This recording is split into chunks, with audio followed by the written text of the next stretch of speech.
Bonjour, dans cette capsule vidéo, je vais vous parler du concept d'espérance mathématique et d'équité. Donc, vous avez déjà lu la dernière lecture du texte parlait du lancer du gobelet. Et vous avez vu qu'il y avait une version premier cycle et une version deuxième cycle. Dans la version de deuxième cycle, il était déjà question d'espérance mathématique, puis de comment on pouvait commencer à donner un sens avec le lancer du gobelet. Donc, on va rebondir là-dessus pour cette capsule. L'objectif de la capsule est en lien avec l'objectif spécifique du cours d'établir des liens articulés entre les différents concepts probabilistes, dans ce cas-ci l'espérance mathématique et l'équité, pour pouvoir préparer et piloter des situations d'apprentissage stimulantes. Donc, si on regarde sur Alloprof la définition, la formule, il est écrit dans le fond que l'espérance mathématique, ça peut se calculer de deux façons. Puis là, ça a l'air, il y a beaucoup de symbolisme, ça peut avoir l'air très complexe.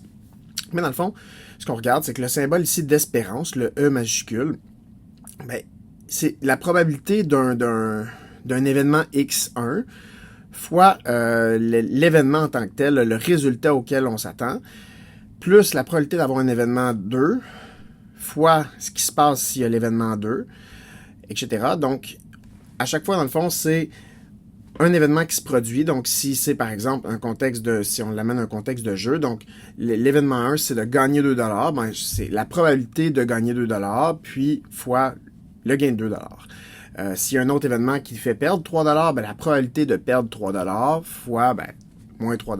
Donc, et si on fait ça pour chacun des événements possibles, ça va nous permettre de trouver, dans le fond, l'espérance, ce qu'on appelle l'espérance, puisque ce à quoi ça correspond, c'est qu'est-ce qu'on peut espérer gagner ou perdre en moyenne.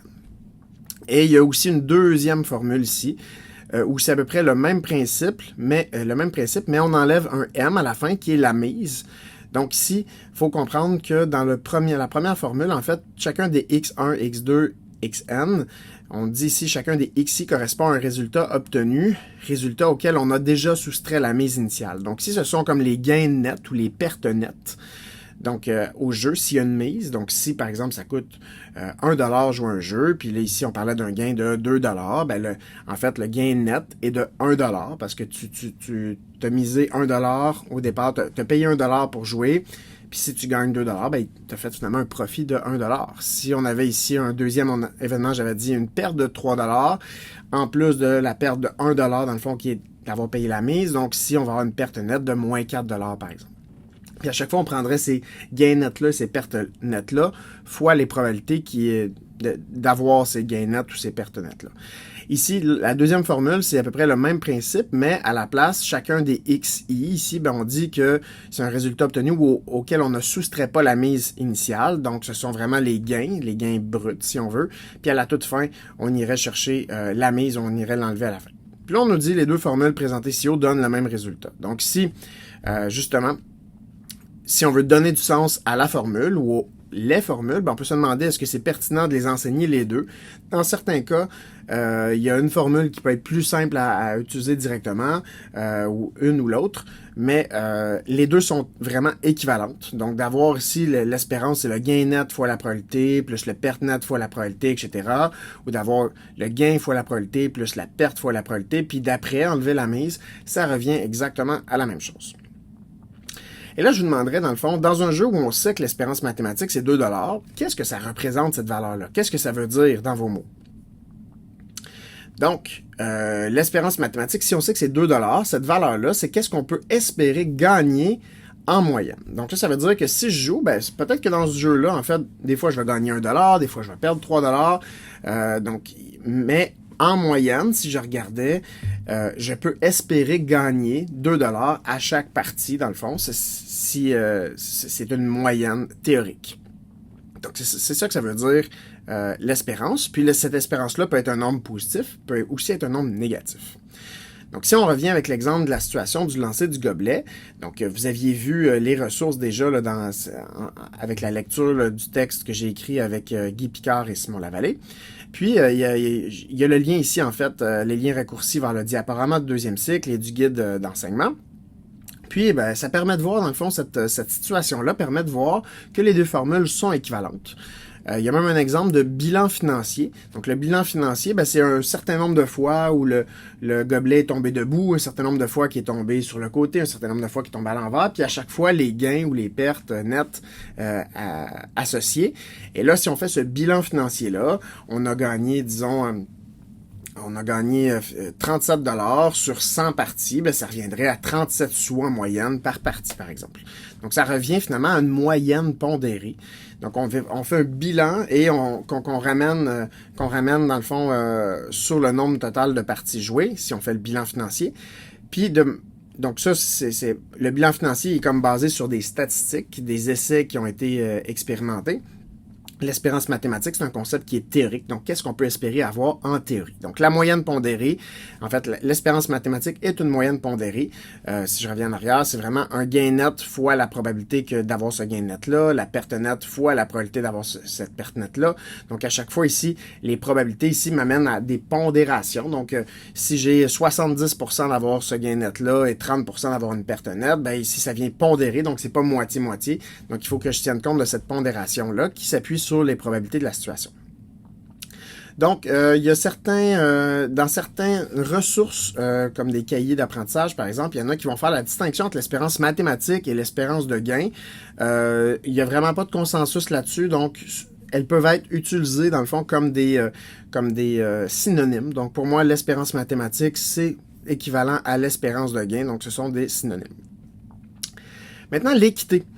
Donc, j'ai dit tout à l'heure que l'espérance mathématique peut être positive, peut être négative. Donc, on va dire qu'un jeu, en fait, est équitable lorsque l'espérance mathématique est de 0. Donc, qu'est-ce que ça veut dire? Ça veut dire qu'en moyenne, le joueur va pas gagner ou perdre d'argent à chaque essai. Donc, en moyenne, ça revient à nul. En moyenne, il va gagner ou perdre 0 $, dans le fond, à chaque fois qu'il va jouer, à chaque partie.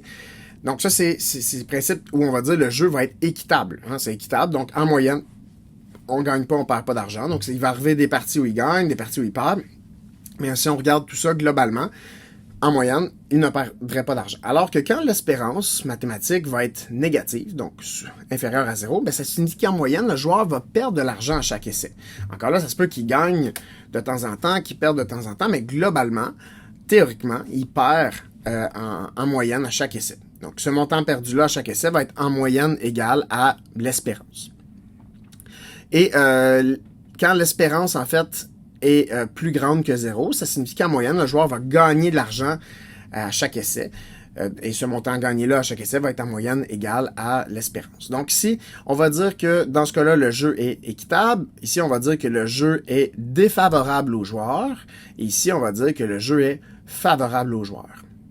Et là, je vous demande, avec ces informations-là que vous avez maintenant, selon vous, quelle pourrait être une conception, une difficulté ou une erreur d'un élève en lien avec les concepts d'espérance mathématique puis d'équité? Donc, évidemment, il y en a plusieurs qu'on pourrait nommer, mais une d'entre elles, par exemple, ce serait de penser que si l'espérance est positive, ben, c'est que la probabilité de gagner est plus grande, mais est plus grande que la moitié du temps, est plus grande que 50%. Pourtant, l'espérance pourrait être positive et avoir un gain avoir une probabilité de gagner très faible. Donc, on pourrait avoir une probabilité de gagner de 1%. Donc, on va gagner rarement, mais que le gain soit associé, soit tellement élevé que ça fasse grimper l'espérance, parce qu'il faut multiplier la probabilité de gain par sa probabilité, le gain par sa probabilité. Donc, même avec une probabilité plutôt faible, si on a un gain associé qui est très, très élevé, ça peut faire augmenter, en fait, l'espérance.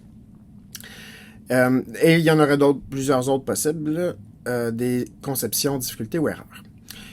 Donc, regardons un exemple ici où le gain est inconnu. Donc, si on a la situation suivante où on a un comité qui veut encourager les gens à venir au casino pour faire la promotion d'une roulette équitable. Donc, on nous dit que la roulette, elle va comprendre 10 secteurs isométriques de 0, numérotés de 0 à 9. En l'honneur du parrain de la Ligue de hockey, Jean Béliveau, le comité organisateur choisit comme nombre gagnant le numéro de chandail de ce grand joueur, soit le 0 et le 4. Donc, un participant va gagner s'il obtient un 0 ou un 4 en faisant tourner une fois la roulette. Donc, pour débuter, il faut d'abord déterminer le montant du gain pour que le jeu soit équitable si la mise de départ est fixée à 1 $. Donc, on demande ici quel doit être le montant du gain pour que le jeu soit équitable.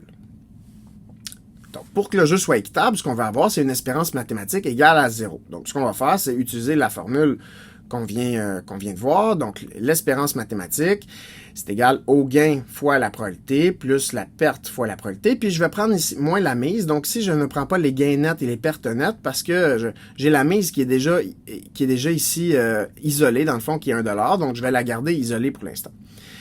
Donc, ce que je sais, je connais en fait les probabilités de gagner et les probabilités de perdre. Les probabilités de gagner, c'est je gagne avec un 0 ou un 4, donc ça arrive 2 fois sur 10, 2 cas favorables sur 10 cas possibles. J'ai la probabilité de perdre, va être de manière complémentaire 8 sur 10. Le gain, je sais que le gain va être en fait, c'est ce que je cherche. Je dois déterminer le montant du gain, donc je vais représenter par l'inconnu X ici. Et je sais que la perte, en fait, il n'y a pas d'indication sur la perte. Donc, ce que ça veut dire, dans le fond, c'est que je perds ma mise de départ. Je n'ai pas de perte supplémentaire. Donc, j'ai une perte de 0. Donc, ce que ça veut dire, c'est que 2 fois sur 10, je vais gagner un montant X. 8 fois sur 10, je ne gagne pas de montant. Je dois enlever la mise de 1$. Ça me coûte 1$ pour jouer. Donc, si je fais quelques petites manipulations algébriques, je me retrouve que 0,2 x va être égal à 1. En multipliant par 5 de chaque côté pour préserver l'égalité, je vais avoir que le montant du gain que je recherchais était de 5$. Donc là, ici, je l'ai fait vraiment de façon très scolaire, en suivant, en mettant la formule puis en remplaçant. Mais j'aurais pu aussi un petit peu réfléchir un peu différemment en dehors de la boîte en disant, il y a 4 fois plus de secteurs perdants que de secteurs gagnants. Il y a 8 secteurs perdants, puis seulement 2 secteurs gagnants, le 0 et le 4. Donc, à ce moment-là, pour contrebalancer, le gain net, il faut qu'il soit 4 fois plus élevé que la mise de départ. Donc, le gain net, il devrait être de 4$, donc 4 fois plus élevé qu'1$, donc 4$. Donc, le gain devrait à ce moment-là être de 5$. Donc, si le gain net est de 4$, une fois que j'ai payé 1$, il faut que mon gain soit de 5$. Donc, ça aurait été une façon de le raisonner comme ça, sans passer par la formule. Il y a aussi, je voulais vous montrer une activité que je trouve assez intéressante, en fait, qui est faite en 4 niveaux. Donc, c'est une idée de Frédéric Ouellette, qui a été adaptée par Mélanie Morissette. Donc, 2 enseignants et conseillers pédagogiques au Québec. Donc, qu'est-ce que ça comprend, cette activité-là? C'est 4 courtes mises en situation qui permettent de travailler l'espérance mathématique avec des lancers de dés. C'est des dés qui sont à 6 faces, soit 12 faces selon les situations. Puis les élèves peuvent un petit peu évoluer dans leur compréhension ou choisir parmi 4 niveaux. Donc, ils peuvent dire, au début, moi, je m'attaque au niveau bronze, puis, moi, je pense que je suis prêt à m'attaquer dès le début au niveau argent, puis si je réussis le niveau argent, je vais m'essayer pour le niveau or, puis, pourquoi pas m'essayer avec le niveau diamant. Donc, c'est ça, les 4 niveaux. Donc, il y a un diaporama ici qui présente les 4 situations, donc je vous invite à aller voir, à aller consulter cette situation-là. Et maintenant, allons voir à quoi ça ressemble. Donc, si je reviens au début, donc, tout simplement, la question, c'est est-ce que tu veux jouer, le nom de l'activité. Et à chaque fois, pour les 4 niveaux, en fait, il y a des informations différentes. Donc, pour le niveau bronze, on nous dit que ça coûte 3$ pour jouer. Il y a un dé à 6 faces. Si tu tombes sur 1, je te donne 6$. Si tu tombes sur 3 ou 5, je te redonne ta mise. Si tu tombes sur un nombre pair, tu perds ta mise. Est-ce que le jeu est favorable? Donc, une situation qui ressemble à l'exemple qu'on a fait avant. Donc, plutôt simple, avec des cas où on gagne 6$, un où on reprend la mise, un autre où on perd la mise. Donc, on préfère l'espérance mathématique pour savoir si le jeu est favorable ou non. Donc, si le jeu est favorable, c'est parce que l'espérance mathématique va être positive. Voilà. Niveau argent, c'est déjà un petit peu plus complexe. On a ici un gain inconnu, donc qui est déjà un petit peu plus complexe. Ça ressemble ça aussi, en fait, c'est plus lui qui ressemble à l'exemple qu'on a fait tout à l'heure pour retrouver un gain inconnu. Le niveau or est un petit peu plus complexe lui aussi. On demande quel doit être le coût de participation pour que le jeu soit équitable. Donc, on recherche la mise. Et le niveau diamant, on nous dit il coûte M$ pour jouer. Donc, on a une certaine mise qu'on ne connaît pas, mais on ne donne pas le gain non plus. Puis, donc, il y a un jeu où on ne donne pas le gain. Et là, même chose, il y a un jeu 1, jeu 2, où il y a des gains qui sont inconnus. Puis, on nous demande, pour les deux jeux, la valeur de la variable X est la même, puis la valeur de la variable M est la même. Puis là, on se demande quel doit être le coût de participation pour que le jeu soit équitable. Donc, vous voyez qu'il y a un niveau de complexité entre le niveau bronze où on a toutes les informations puis on cherche seulement l'espérance mathématique il nous manque le gain, il nous manque la mise, puis ici, il nous manque à la fois le gain et la mise. Donc, un élève pourrait décider de s'attaquer à un niveau, puis s'il réussit, peut passer à un autre niveau et progresser comme ça. Donc, une façon de faire de la différenciation ici sur le plan didactique. Donc, une autre activité, en fait, que je voulais vous présenter rapidement, sans aller dans le détail, mais il y a Mireille Gosselin qui a fait une activité de casino à partir de la situation créée par Brigitte Cognard. Donc, si vous avez le goût d'essayer une autre belle activité aussi avec les élèves en lien qui travaillent l'espérance mathématique, ben, il va y avoir 5 jeux de casino qui sont proposés dans la classe. Les élèves peuvent jouer aux jeux de manière libre. Il y a des discussions qui peuvent avoir lieu autour des gains qui semblent meilleurs ou moins intéressants sur certaines tables. Donc, il faut comprendre qu'il y a 5 jeux différents, les 5 jeux sur 5 tables, les élèves se promènent, vont jouer, puis ils doivent arriver à voir, OK, est-ce que cette situation-là, est-ce qu'elle est favorable plus pour moi? Ou non, celle-là est vraiment très défavorable, j'arrête pas de perdre de l'argent, donc ils jouent avec de la fausse argent, là, des jetons de poker. Puis là, ensuite, les élèves sont amenés à calculer les probabilités de gagner, les probabilités de perdre, puis l'espérance mathématique pour chaque jeu. Donc, au début, on est vraiment dans un esprit de jeu, puis après, on amène à prendre du recul, puis voir, parce qu'après un certain nombre de temps, tous les élèves se mettent à avoir perdu tous leurs jetons. Et donc, ça amène à réfléchir, OK, sûrement que les jeux sont défavorables, et si on se mettait à calculer. Donc, ici, sans que j'aille les voir avec vous, donc je vous invite à aller voir, si vous voulez, les consignes et le cahier de l'élève. Il y a un lien pour l'affiche qu'on peut utiliser pour le tableau, en fait, au tableau devant les élèves, puis des affiches aussi pour les tables de jeu. Donc, tout le matériel dont vous auriez besoin pour faire l'activité avec vos élèves. Donc, je vous demande maintenant de prendre un petit pas de recul pour faire ressortir ce que vous retenez de cette capsule vidéo. Donc, on a pu décortiquer à quoi correspond l'espérance mathématique. On a montré qu'il y a 2 formules, mais que ces 2 formules-là sont équivalentes, que la mise soit prise de façon isolée ou qu'elle soit incluse dans les pertes nettes et gains nets. On a interprété, ça signifie quoi un jeu équitable? C'est quoi un jeu défavorable aux joueurs, un jeu favorable aux joueurs? On a pu, une petite parenthèse de trop, pardon.